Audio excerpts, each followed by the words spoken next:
നിന്റെ ഭർത്താവും അമ്മായിയപ്പനും കൂടെ വന്ന് എന്നെ ചോദ്യം ചെയ്തത് എന്താ നിന്റെ പേരിൽ ഇതുവരെ കേസ് ചാർജ് ചെയ്യാത്തെന്നാ. ന്യായമായ ചോദ്യം അത്. അതുകൊണ്ട് ഞാൻ അതങ്ങ് പരിഹരിക്കാൻ തീരുമാനിച്ചു. ചാർജ് ചെയ്യാൻ പോകുന്ന കേസ് എന്താണെന്നറിയോ? കൊലപാതകം. മൂർത്തി സാറിന്റെ മകൻ കിരൺ മരിച്ചു.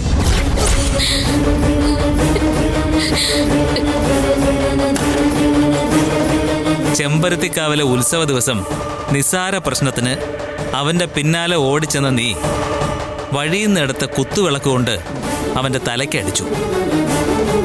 ഓപ്പറേഷൻ പോലും ചെയ്യാൻ പറ്റാത്ത രീതിയിൽ ആ പയ്യന്റെ തല തകർന്നു.